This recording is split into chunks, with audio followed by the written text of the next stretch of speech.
So once the girls were gone, was it also just a minute by minute thing as far as the oil tanks? Yeah, I didn't know what to do. I mean, just thinking about an oil tank just makes me want to throw up. And was that just because it was in front of you and there it was and just presented itself? It wasn't a plan beforehand? Okay. Was there any reason why the separate ones? No, it's like you said, it was like a going up, just going up the stairs, and it just didn't. Like what Frank said, is like I was trying to separate everybody. That's not. No. No, I didn't want to separate anybody. What was the reason? I can't even tell you. It was like I said, like something else was in control of what I was doing, and it was like I was doing something I never thought I would ever do in my life.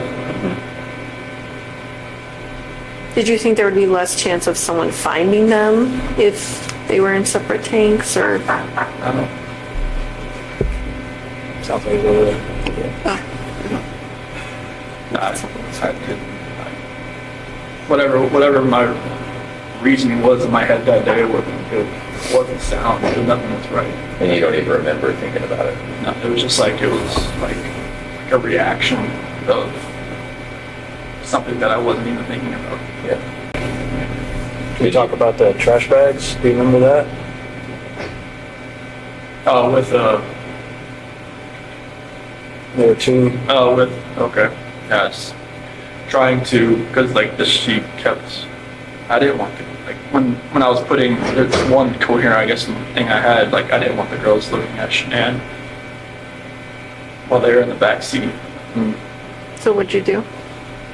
I put a trash bag on one end and on her feet and on her head, so they didn't have to see. Okay. And they were just too little to kind of figure out, right? Yeah, they didn't notice me. Okay. That's good. I just know, like when I was driving up there, I mean, they were just, sitting there just, kind of asleep or kind of just like, holding on to each other, laying in each other's laps. I didn't.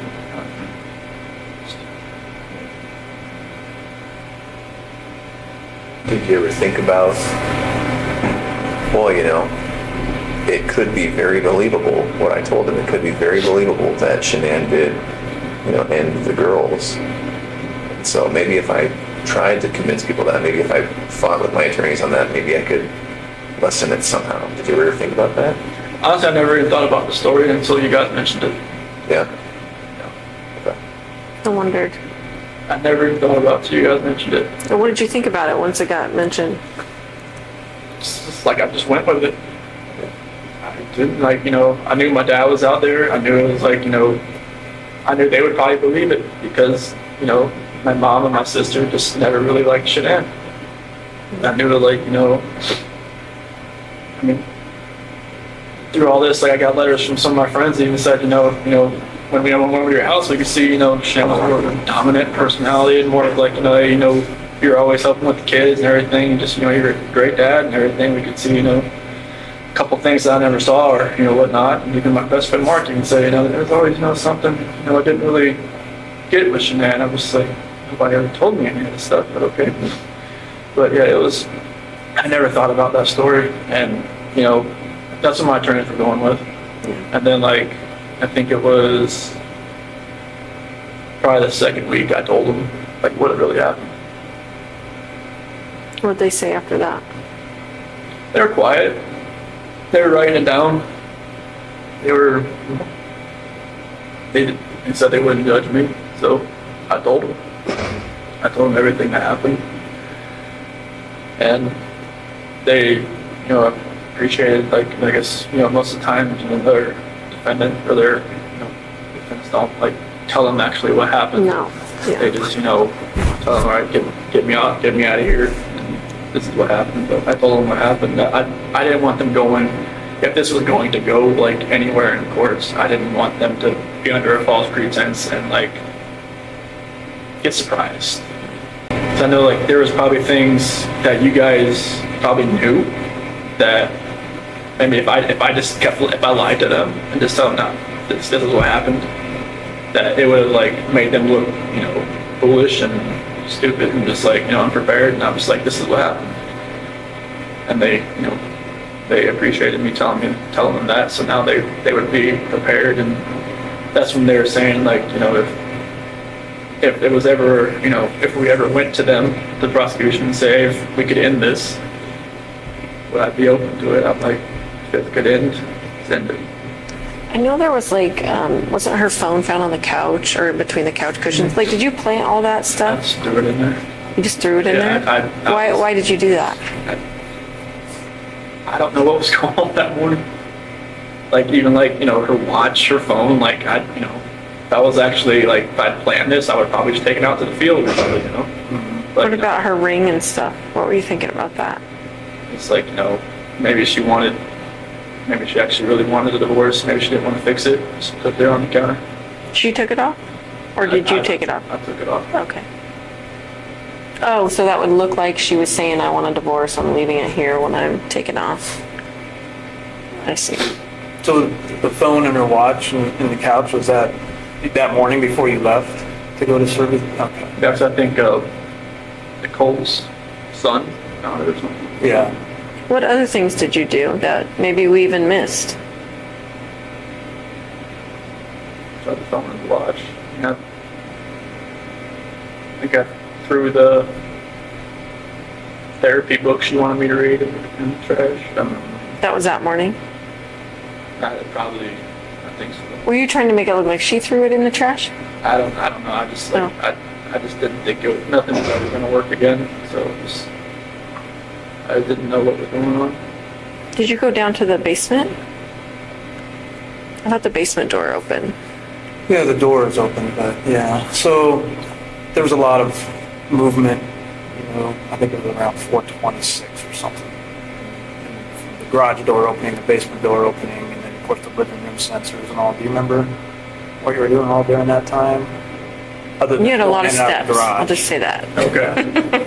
So like the basement, I'm not sure. I mean, the only thing I really have down there is my workout, the bench press and whatnot. Do you remember going down there for anything or opening that door for anything?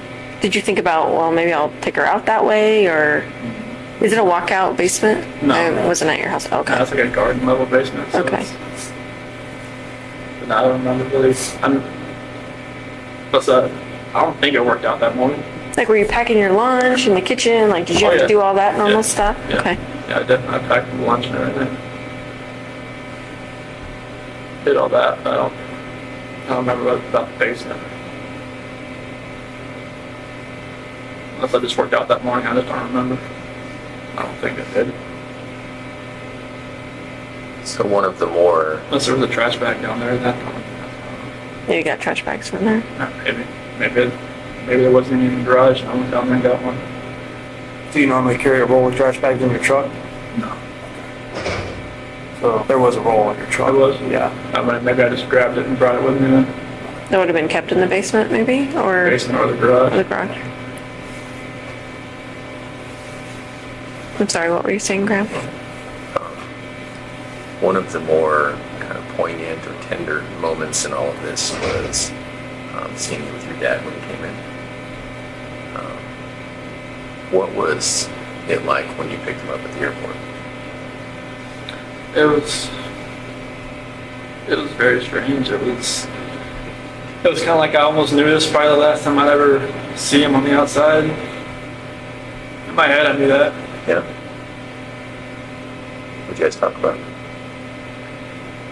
Honestly, like he just wanted to talk about sports. He's like, he's always kind of like, distance himself from like a problem type thing. Like, when, like if there's ever an issue or anything like that, he always want to talk about, like, just bring up, like when I would try to get him to quit smoking, like all the time, like that's after like I graduated high school and whatnot, he would. Are you talking about cigarettes? Yeah. Okay. And he would always like just change stuff. He'd be like, oh, you know what happened in the race? Football, or something. I mean, he just never wanted, like, he said, okay, oh, yeah, I'll get to it, and he just boom, something else. And, you know, I just kind of felt like it was kind of like that, you know, like he asked like a few questions, like, you know, do you know where they're at? And do you think, you know where they're at or anything like that? I just, you know, don't know. And then like, just want to talk about sports and just like normal things. And just kind of, I'm not sure if he maybe knew anything, you know, maybe he kind of figured out something maybe happened, just wanted to talk to me as his son.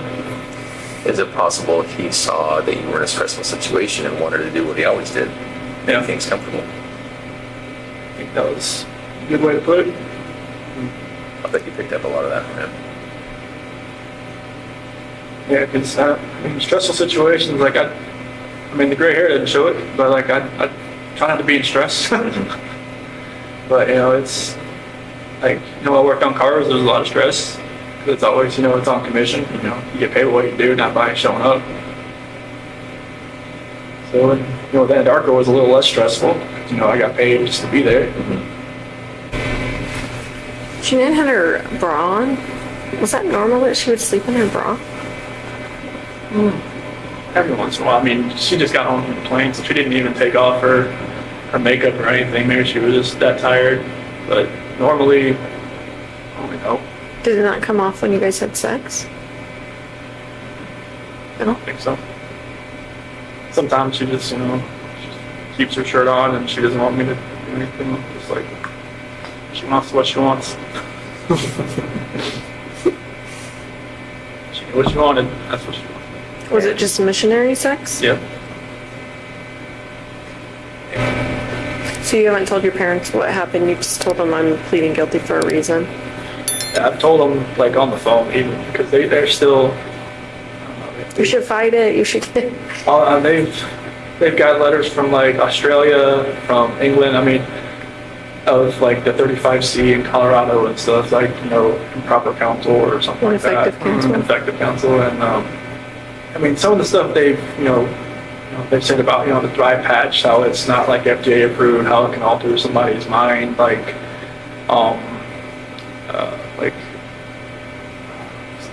there was some kind of condition, but there's some else they call like CPSD, complex post-traumatic stress disorder, something like that. Have been like, some people from England have had it. It's like they've been in an emotionally abusive relationship and stuff like that. I mean, it's like, you know, some of those subjects they put in there, like, yeah, I can relate to it, but like it doesn't make up for the fact what happened. But like they've got a lot of support they've got a lot of hate mail, a lot of phone calls, a lot of, like, you know, stuff like that. I wish they never happened. But they get some support, which is good. But on the phone, they still think, you know, there's a chance I could get out. Yeah.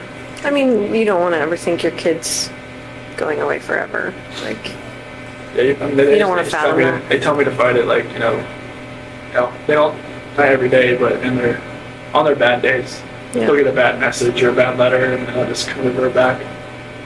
is it more your mom or your dad? My mom, she loses it a lot. Yeah. On the phone, my dad's usually trying to, you know, like, hey, don't talk about this stuff on the phone with him. Because it's just gonna rile you up, and it's gonna make him go back to his cell, and he's gonna think about that all night. Right. And that happens a lot. Yeah. Would you ever want them to know what you're telling us today? I'd rather just tell them myself. Yeah. So they're coming. I think they're gonna try to make a visit in like May or so. So they don't, do they still think that Shanann killed the girls? They still believe that, even though I told them I pled guilty for a reason, but they think that I was their words like railroaded by the legal. Yeah. Because they, you know, they felt like they pressured me to do it. Yeah. Do you feel like that? No. They asked me plenty of times. This is like, you know, they wanted to fight. Like, if I said fight, they would have just, you know, Yeah. gone. Put on their gloves. Yep. Just went in there and did it. You know? Yeah, it's like, no, I can't have you do that. So Chris, you care about others deeply. I can tell. You worry about others. And I've asked you, you know, a bunch of times today, but you're not just telling us that you did it because you feel bad for Shanann's memory. You did it? Okay. have to say, like, after this was all over, people would bring up, like, oh my gosh, I bet you're going to find out that Chris, used to torture animals and, all this stuff. You can imagine, like, hearing that someone's capable of that, what have they done in their past, those kinds of things. Can you think back to your past at all, like your childhood, and think about any other moments that maybe you felt this same rage? I mean, obviously didn't do anything like that, but maybe felt that rage, and like what would have triggered that, or anything like that? Not really. I mean, I was always like somebody that tried to coax people down, not to, like, if somebody wanted to fight somebody else. I think I got in a fight like when I was in 3rd grade, but it was like, we ripped each other's shirt, went away crying. It was like stupid. I was just like, why did I do that? And like maybe that was like my only like bad thing I did in school. So I can't think of it. Did you feel it on the inside, whether you didn't act it out? Like, did you feel like if someone bullied you at school, or if someone whatever, like, would it still be inside you? Like, did you feel like that even though you didn't actually act on it? I believe because I was always, I never really talked to many people. So I mean, people knew who I was, but they didn't really, I never really spoke to many people. That's why I never had a girlfriend in high school. I mean, I was always kind of like, just fly under the radar. Did you feel like you had low self-esteem? I won't say low self-esteem. It was just like, I didn't want to be part of like a group or a clique. I just like, I had a couple friends, sat at the lunch table with them, or sat out in, they call it like the fish pond area, and, just chilled out there. I didn't really want a whole lot of friends, just kind of like just close knit, and I just wasn't out there. I mean, like I said, people knew who I was, but it wasn't a matter of like I was popular or anything. Can you attribute that to anything in your childhood? Why you were like my that? sister was always the popular one. She was more like my mom, like more like outgoing, and like me and my grandma would always sit outside in middle school waiting for her to come out and pick her up, and she'd always be the last one out. She'd talk to everybody in the hallway. And my grandma would always like, where is she at? Just let she know we're waiting. But, I was just the opposite of her. And I was like, sometimes you have kids that are like the same, and some of you have opposite. Me and my sister could be opposite. Maybe I just drew on that I didn't want to be the popular one. I wanted to be just, just a regular guy. So there was not really like bullying, or not like I remember. Nobody ever really came up to me or wanted to fight me, or Never got made fun of, never... I mean, I had braces and I had like a bowl cut for a while. I guess could have made a big fun. I think most kids did. The 80s and 90s were cruel. Yeah, it's like the Jim Carrey cut with the bowl on your head. Keep them around, but yeah, I don't think there was anything that would be pent up inside me from. The last one we talked about was where the girls were, but we never really got to talk about that night. What happened? So nothing really happened that night. It was in the morning. Okay. It was, me and Shanann, she got home like at 2 o'clock. And, I felt her get into bed. And I just felt like I didn't feel like I just made sure I looked at my phone at 2 o'clock and make sure she's okay, she's in there. And I could kind of feel her kind of stirring around a little bit. And I just had a feeling that she knew like what was going on. I mean, obviously, I didn't use like I didn't have a gift card, that I'd gotten, and I'd used my actual credit card. And I kind of just felt like she knew what was going on, and she started rubbing her hand on me, and we ended up having sex. But I guess that was more like a test. Oh, I would have thought. interesting. Okay. Yeah, because when we talked, when I woke up later on in the morning, like, I pretty much, told her, like, I didn't think it was going to work anymore. And she was like, what happened? What was last night? So I figured that's what it's called the test after I've gone through everything in my head. That makes sense. And she just told me, like, to get off of her. And she's like, I knew there was somebody else, I knew there was somebody else, I knew there was somebody else. I couldn't just say, yes, there is somebody else, but then she said, you're never going to see the kids again, you're never going to see them again, get off me, don't hurt me. And then, Is that what you said? that was Cause like when I climbed in bed, that was pretty much like on top, pretty much like straddling her kind of deal. Okay. And she thought I was gonna like, hurt her or hurt the baby or something. So, cause she knew that like, something had happened. She thought I was just trying to, just check out or something. So, and that's when that happened. I know it's hard, but do you mind if we talk just a tiny bit deeper about that? So she comes home, she touches him, you guys have sex, it seems like she's doing her test, which I understand. It sounds like you do too. I'm sure like, Nikki or Nicole Atkinson or Cassie probably told her, That's what I was thinking, right? They talked about it during that whole weekend. more than like that. That's my parents told me there was like going through like text messages, it's like all like pretty much they all kind of just told her he's with somebody else type of deal. Yeah. And she had spent a lot of time with the gals. That's what they did around the whole weekend is talk about it, give her advice. I think that's what we found, right? Yeah. Okay. So she comes home, you guys have sex, and then did you fall asleep between then and going to work? Yes. Okay. So then at some point, does she wake you up or is it you waking up for work? Not a lot more. Oh, okay. And you're going to work out. Mhm. But then that's when she started wanted to talk more. She was pretty mad. I mean, it was, I had already kind of knew that, using that credit card, it was Was that intentional? Yeah. I had no other way to do it. Oh,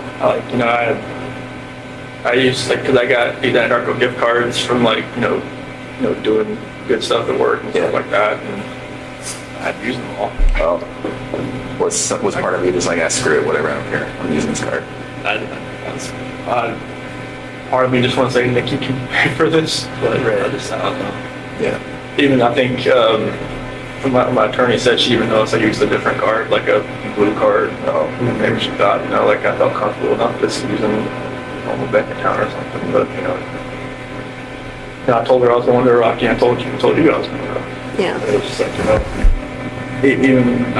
it felt like like looking back at everything, like just like reading the scripture more and more now, I can see like, God gave me opportunities to get out. Like even my friend Jeremy Lindstrom, he even invited me because like it was his daughter that came and watched the kids on that Saturday night. And he was like, hey, you said we're going to a Rocky game, you want to go to me with the Bronco game and watch the Arizona Cardinals? Like in my mind it was like, go. Just say, hey, I can't find a babysitter. Nikki? Yeah. And maybe that would have been like, like a light switch in my head goes off, light switch in her head goes off, maybe it just like goes different directions. That was kind of like my last like opportunity to kind of get out, it seems like. So, I wish I would have said, yeah, let's go. Yeah. And I think that would have just put me on a different trajectory. So then, Shanann, did she actually say you're never going to see the kids again? She said it to me before. Yeah. That's kind of hard to hear. Yeah, because she'd said to me before she went to Arizona. Because like I wasn't really sleeping in the bedroom, I was sleeping on the couch or in the basement bed or something. And like she had slammed the door, you're never going to see the kids again. Yeah. Did she get fiery like that? Only once in our entire relationship I've ever seen her that way. Yeah. And that was a time before, or was that on the night that it happened? No, it was right back in North Carolina. Oh. It was just like one of those, it was just a fiery argument that I never raised my voice to her or anything, and like, I just got mad and I slammed the door and she was like, I'm like, I should have slammed the door. Is that when you were in North Carolina that last week? No, it was like Previous to this that? is like 2010, 2011. Oh. It was like early. In her old house. Before kids? Yes. Were you dating or were you married at that point? Dating. Oh. Yeah, it was just like I don't remember what it was about. I think some girl maybe texted me like from my past or something, and like I was just like, this, and she was like, don't have that happen again. And I'm just like, I have friends.